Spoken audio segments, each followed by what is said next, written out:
America সফরে জনাব নরেন্দ্র মোদী বাংলাদেশ নিয়ে যা যা অর্জন করতে চেয়েছিলেন সেটা আসলে অর্জিত হয়নি। ইনফ্যাক্ট এটা ভারতের মোদীর নিজস্ব লোকও বলছেন, আমি আসবো সেই জায়গায়। কিন্তু বাংলাদেশের অভ্যন্তরে একটা গোষ্ঠী আছে যারা মোদীকে সফল করতে চান। অনেক দিন থেকে বলছি এবং বলে যাব, যতগুলো ঘটনা ঘটবে প্রত্যেকটা নিয়ে কথা বলতে চাই। এর মধ্যে সর্বশেষ যখন বলেছি তারপর আরও বেশ কয়েকটা ঘটনা ঘটেছে, সেগুলোকে একত্র করে বলবো যে মোদী ট্রাম্পকে যে বয়ান দিতে চান, ট্রাম্পের হাতে যে অস্ত্র তুলে দিতে চান, মোদীর হাতে সেই অস্ত্রটা আমাদের দেশে কিছু মানুষ তৌহিদি জনতা বলে পরিচিত হন, পরিচিত করাতে চান নিজেদেরকে, তারা করছেন। এই শব্দটা তৌহিদি জনতা নিশ্চিতভাবেই আমরা বিশ্বাসী, গভীরভাবে ধর্মবিশ্বাসী যে মানুষ, সত্যিকারের যে ধর্মবিশ্বাসী মানুষ, তাদেরকে ইন্ডিকেট করছি না। এবং সত্যিকার ধর্মবিশ্বাসী মানুষ আসলে যা হচ্ছে সেটা করার কোনো কারণ নেই। এবং এই প্রসঙ্গে আমরাও কি ঠিকঠাক করছি, সরকার ঠিক করছে, বা আমাদের জেনুইন যেসব ধর্মগুরু আছেন যারা সত্যিকার অর্থেই ইসলামকে ধারণ করেন, ইসলাম প্রচার করতে চান মানুষের কাছে, তারাও কি সঠিক পথ অবলম্বন করছেন কিনা সেগুলো নিয়ে কথা বলবো। কিন্তু যে বলছিলাম, ভারতের অভ্যন্তরেই ভারতের জনাব মোদীর অত্যন্ত কাছের মানুষ তিনিও সম্প্রতি একটা কথা বলেছেন, যেমন ব্রহ্মচেলানির একটা জিনিস একটু রেফার করতে চাই আমি। সেটা হচ্ছে 17 আগস্ট শেখ হাসিনা পতন এবং পালিয়ে যাওয়ার পর আ কোয়াইট মিলিটারি কু ইন বাংলাদেশ।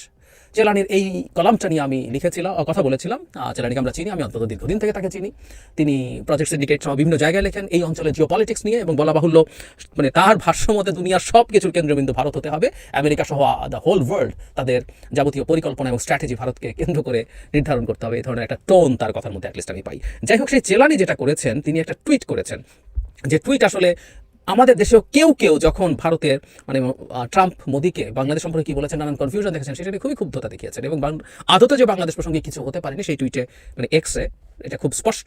তিনি বলছেন একটা জয়েন্ট স্টেটমেন্টে বাংলাদেশ নাকি ভায়োলেন্ট জিহাদিজমে ঢুকে যাচ্ছে, সেটা কোনো রিফ্লেকশন নাই। পাকিস্তানের সাথে ক্রস বর্ডার টেরোরিজম নিয়ে কিছু আলাপ টালাপ আছে, কিন্তু এখানে নাই। সেটা হচ্ছে, যদিও ট্রাম্পকে স্মরণ করিয়ে দিয়েছেন, তিনি মাইনরিটির সিকিউরিটি নিয়ে টুইট করেছিলেন, সেটা এখন আর এখানে নাই। বরং মোদির প্রেজেন্সে এই যে বাংলাদেশে ডিপ স্টেট কাজ করেছে, সেটাও বরং তিনি নাকচ করে দিয়েছেন। এখানে বলা হচ্ছে যে অন্তত মাইনরিটির ক্ষেত্রে কিছু কিছু উল্টোপাল্টা হচ্ছে, এই ধরনের কিছু একটা যদি জয়েন্ট স্টেটমেন্টে থাকতো, আমি গতকাল সকালের ভিডিওতেই বলেছি, জয়েন্ট স্টেটমেন্টে বাংলাদেশ স্পেসিফিক দূরে রাখুক যে এই অঞ্চলে ভারত মোড়লগিরি করবে বা বাংলাদেশ বা এই অঞ্চলের মাইনরিটি নিয়ে এটা সেটা করা হবে, এগুলো কিছুই ছিল না। চেলানি খুবই হতাশ। সো চেলানির হতাশা দেখে বোঝা যায়, এমনকি এই যে হাতে তুলে দিচ্ছে নাকি মোদির হাতে, উনি আসলে এই প্রশ্নটার জবাব মোদির হাতে ছেড়ে দিয়েছেন। এগুলো ফান্ডানো করেছেন, শত শত বছর ধরে ভারত এগুলো করছে, আমি পড়ছি। চেলানি বুঝতে পেরেছেন এইটা আমাদের জন্য একটা বেশ বড় বিজয়। কিন্তু যে বলছিলাম, আমরা আমাদের বিজয়টা রাখতে পারবো না, কারণ আমি গতকালই বলেছি যে জয়েন্ট স্টেটমেন্ট ছিল, দুজন যখন ইন্টারভিউ করছি, সাংবাদিকদের সামনে প্রেস কনফারেন্সে কথা বলছিলেন, তখন ট্রাম্পের একটা কথা ওয়াজ অ্যালার্মিং, এবং আমরা ঠিক ওই লাইনে হাঁটছি। লেটেস্ট ঘটনাগুলোর কথা যদি বলি, সেটা হচ্ছে টাঙ্গাইলে হেফাজতের আপত্তিতে লালন স্মরণোৎসব বন্ধ। এখানে একটা কথা খুব জরুরি, এখানে হেফাজতের আপত্তিতে ক্লিয়ারলি বলা আছে, এখানে ঠিক কোনো রকম একটা ব্যানার যাতে তৌহিদি জনতা লেখা থাকে তা না, এটা কিন্তু সিস্টেম্যাটিক ব্যাপার। আমি একটু পেছনে যেতে চাই। 23 নভেম্বর নারায়ণগঞ্জে হেফাজতের আপত্তির মুখে বন্ধ নারায়ণগঞ্জের লালন মেলা, এটা 23 নভেম্বর হচ্ছে, এটাও হেফাজতকে খুব স্পষ্টভাবে বলা হয়েছে। যোগ করি, ভালোবাসা দিবসে ফুল বিক্রি করায় দোকান ভাঙচুর, বসন্ত বরণ অনুষ্ঠান স্থগিত। এখানে একটু যোগ করে রাখতে চাই, একজন উপদেষ্টাও, যিনি যাদেরকে নিয়ে আমরা এই বিষয়গুলোতে অভিযোগ করি তার বাইরের মানুষ, কিন্তু তিনিও একটা মন্তব্য করেছিলেন, সেটাও তামাশা বলেছিলেন, এবং এটা সংস্কৃতির অংশ নয়, এই ধরনের আলাপ এনেছিলেন। তখনই বলেছিলাম এই আলাপগুলো, এই আইডিওলজিক্যাল আলাপগুলো এই মুহূর্তে সময় না, কিন্তু আনা হয়েছে, সেটা একটু স্মরণ করে রাখবো। শুধু ঢাকার বাইরে না, বাধার মুখে বাতিল উত্তরায় বসন্ত উৎসব। কিছু লোক গিয়ে বলছে বসন্ত উৎসব করা যাবে না, তাই করা গেল না। গতকালের খবর, টাঙ্গাইলে ফুলের দোকানে তৌহিদি জনতার ভাঙচুরের আতঙ্কে ঘুড়ি উৎসব বন্ধ। এখানেও ঘুড়ি উৎসব বন্ধ করার জন্য হুমকি দেওয়া হয়েছে, এবং সেটা বন্ধ হয়ে গেছে। আরেকটা জিনিস, বিভৎস ব্যাপার, খুলনা বিশ্ববিদ্যালয়ের প্রশাসনিক ভবন সহ হলের নাম পরিবর্তন। শেখ মুজিব এবং বঙ্গমাতা ফজিলাতুন্নেসা ইত্যাদির নাম পাল্টানো দরকার, কিন্তু আমি একটু পড়ি আরও কিছু পরিবর্তন।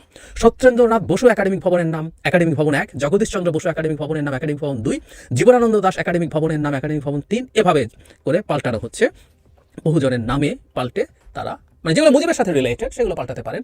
এর মধ্যে এরকম শুধু বাংলাদেশে জগৎ বিখ্যাত বিজ্ঞানী, তাদের নামও পাল্টে সরিয়ে ফেলা হয়েছে। এটা নিশ্চিতভাবে তৌহিদি জনতা নয়, একটা ইউনিভার্সিটির কর্তৃপক্ষ। প্রত্যেকটা আগে যা বলেছি নিউজ হয়েছে, এটাও বললাম যে কেউ সার্চ করে দেখবেন, এই আনন্দবাজারে শুধু মুজিব নন, খুলনায় বাদ লালন শাহী, সত্যেন বসু, জগদীশচন্দ্র এবং জীবনানন্দ এসব করছে। এর সাথে যোগ করি, আবার একটু পেছনে যাওয়া দরকার আছে, একটু যদি ক্রনোলজিক্যালি যাই, বইমেলাতে তসলিমা নাসরিনের নিষিদ্ধ নয় এমন একটা বই নিয়ে তুলকালাম ঘটে গেল, দোকান বন্ধ করতে হলো, প্রকাশক হামলার মুখে পড়লেন, প্রশাসন নিজেও উস্কানি দিয়েছেন, তিনিও হামলা করতে গিয়েছিলেন। কিন্তু আমি বলেছি তারপরও এটাকে ঘিরে আগের দিন ধরে মব তৈরি করা হয়েছে এবং মুহূর্তে মুহূর্তে সেটা ভারতের মিডিয়ায় চলে যাচ্ছিল। মাজার ভাঙা, বাউল গান বন্ধ, মেলা বন্ধ, আরও অনেক হয়েছে। আমি মাত্র দুটো বললাম, কিন্তু এই দুটো যেটা বললাম এটার সাথে হেফাজতে ইসলাম, এটা দায়িত্বশীল সংগঠন হিসাবে আমরা এদেরকে জানি। এটা জাস্ট কোনো রকম ঠিকানা ছাড়া কোনো মবের মতো না, তারাও আছে। মেলা বন্ধ হয়েছে, মেয়েদের ফুটবল খেলা বন্ধ হয়েছে, মাজার ভাঙা তো হয়েছেই, অভিনেত্রীরা দোকান উদ্বোধন করতে যেতে পারেননি। সো কতগুলো আমরা চাই আসলে, কতগুলো উদাহরণ দরকার। এটা অসংখ্য, এটা বিরাট, এই সংখ্যাটা অকল্পনীয় রকম বড়। সুতরাং আমাদেরকে এই ব্যাপারটা একটু মাথায় রাখতেই হবে যে এই সবগুলোকে যদি একত্র করি, ঘটনা কিন্তু অনেক ঘটে গেল, অনেক ঘটে গেল। তার মানে বাংলাদেশে এখন জঙ্গিরা মাথাচাড়া দিচ্ছে, এক্সট্রিমিস্টরা মাথাচাড়া দিচ্ছে। ডক্টর ইউনূসের সরকার আদতে এক্সট্রিমিস্টদের পতন ঘটিয়ে দেয়া, শেখ হাসিনাকে পতন ঘটিয়ে ডক্টর ইউনূসকে বসিয়েছে, সেই রকম একটা সরকার ক্ষমতায় আছে। এই ন্যারেটিভ তৈরি করার জন্য আমি ব্যক্তিগতভাবে মনে করি যথেষ্ট মাল মশলা এখন আমাদের শত্রুদের হাতে, আওয়ামী লীগ, সেটা ভারত, সবার হাতে আসলে আছে। এবং দেশের ভেতরে কেউ বা অনেকেই এটা তুলে দেওয়ার চক্রান্ত করছে, ফর শিওর। আমি গতকালই বলেছিলাম, আমি আবার বলছি, আপনারা যে কেউ হোয়াইট হাউসের ওয়েবসাইটে গেলেই, এই ইউটিউব চ্যানেলে গেলেই এই প্রেস কনফারেন্সটা পাবেন। সেখানে ডোনাল্ড ট্রাম্প খুব ক্লিয়ারলি বলছে তিনি মোদির সাথে সারা বিশ্ব এবং আমাদের এই অঞ্চলে ইসলামিক এক্সট্রিমিজম ফাইট করবেন, কমব্যাট করবেন, ইসলামী উগ্র ইসলামী জঙ্গিবাদকে ফাইট করবেন মোদিকে সাথে নিয়ে। এবং আমাদের মনে রাখা দরকার, যতই বাংলাদেশ নিয়ে এখন শান্ত থাকুন না কেন, বাংলাদেশ যদি এই ধরনের একটা প্রেক্ষাপট তৈরি করতে পারে এবং এটা বাড়াতে পারে, আস্তে আস্তে আরও বড় করে তুলতে পারে, এটা দিনের শেষে আমেরিকার কাছে পৌঁছে যাবে। আমরা কেউ কেউ বলবো যে আমেরিকাকে পাত্তা দেওয়ার কি আছে, কেউ কেউ বলেনও আমেরিকা তো বাংলাদেশে শেষ পর্যন্ত শেখ হাসিনার বিরুদ্ধে যাওয়া থেকে সরে এসেছিল, কিন্তু আমরা সেখানে ফেলে দিতে পেরেছি। কিন্তু না, আমরা আমেরিকা যদি আমাদের খুব বিরুদ্ধে যায়, বাংলাদেশকে যদি ওই ধরনের টার্গেট করে, আমাদের বিপদ আছে। আমাদের নিশ্চয়ই মনে আছে বিএনপির আগের সরকারটা, সর্বশেষ যে সরকার 2001-06 সময়ে নানা রকম ইম্যাচিওর কাজ হয়েছিল এবং বিএনপি সরকার খুব ম্যাচিওরলি সেগুলো ডিল করতে পারেনি। তার মাসুল বাংলাদেশ কি দিয়েছে আমাদের নিশ্চয়ই মনে আছে। কেউ কেউ বলেন যে 9/11-এর পর আমেরিকাতে 9/11 যখন ঘটলো, তখন গ্লোবালি এই ইসলামিক টেরোরিজম, ইসলামিক এক্সট্রিমিজমের একটা বাজার ছিল, সেই বাজারটা এখন আর নাই। আমি এটা একেবারে সঠিক বলে মনে করি, এটা অনেক কমেছে, কোনো সন্দেহ নাই, কিন্তু আছে। আর সবচেয়ে বড় কথা, ট্রাম্প কিন্তু খুব ইসলামোফোব মানুষ। তার সামনে যদি এগুলো ঠিকঠাক মতো প্রেজেন্টেড হতে হয়, সাথে যোগ করবো তার অ্যাডমিনিস্ট্রেশনে প্রচুর ভারতীয় বংশোদ্ভূত। এমনকি এই অঞ্চল যিনি দেখাশোনা করবেন, সেই আন্ডার সেক্রেটারি, অ্যাসিস্ট্যান্ট সেক্রেটারি, যিনি আগে আমাদের এখানে ডোনাল্ড লু ছিলেন বাইডেনের সময়, সেই জায়গায় পল কাপুর, ভারতীয় বংশোদ্ভূত। ট্রাম্প তাকে মনোনয়ন দিয়ে দিয়েছেন, সেনেট হিয়ারিং পার হলেই তিনি এই দায়িত্ব পাবেন। তুলসী গাবার্ডের কথা বলছি, আরও অনেক ইন্ডিয়ান বংশোদ্ভূত মানুষ ওখানে আছে। বাংলাদেশে সব শেষ হয়ে গেল, সব জঙ্গিরা নিয়ে গেল, হিন্দুরা এবং other minorities are in serious danger, এই ধরনের আলাপ বা ন্যারেটিভ এস্টাবলিশ করার জন্য প্রচুর মানুষ আছে। দুটো ক্ষেত্রে আমি চরম ব্যর্থতা দেখি। একটা হচ্ছে আমাদের দিনের শেষে এগুলো সব সরকারকে করতে হবে, মানে ফুটবল খেলা 3টা বন্ধ হলো আর কয়শো ফুটবল খেলা হয়েছে মেয়েদের, ওটা যুক্তি না। ওই 3টাই নিউজ হয় এবং যারা আমরা দেখতে চাই ওই সবের ক্ষেত্রে সরকার কি ব্যবস্থা নিচ্ছে। 80-85 মাজার ভাঙলো, কতশো মাজার ঠিক আছে, এটা কোনো যুক্তি না। যুক্তি হচ্ছে একটা মাজারও যদি ভাঙে, সেখানে কি ব্যবস্থা নেওয়া হচ্ছে সেটা দেখানো। ভালোবাসা দিবসে ফুলের দোকান ভাঙা হয়েছে, স্টেপ নিয়ে দেখাতে হবে যে আমরা এটার জন্য এই করেছি। যখন হিন্দুদেরকে নিয়ে ভারত ন্যারেটিভ করতে চেয়েছিল প্রচুর, তখন আমরা দেখেছি প্রেস উইং থেকে ধরে কেস বাই কেস, কতগুলো কেস হয়েছে, মামলা, যে কতজনকে ধরা হয়েছে, গ্রেফতার হয়েছে, এগুলো জানানো হয়েছিল। এগুলো প্রত্যেকটা ঘটনায় দরকার ছিল এসব কাজ করা, বাট নাথিং ইজ হ্যাপনিং, কোথাও না। ফলে যেটা হয়েছে, 2-4জন 5জন গিয়ে হুমকি দিয়ে বন্ধ করে দিতে পারছে যে কোনো কিছু।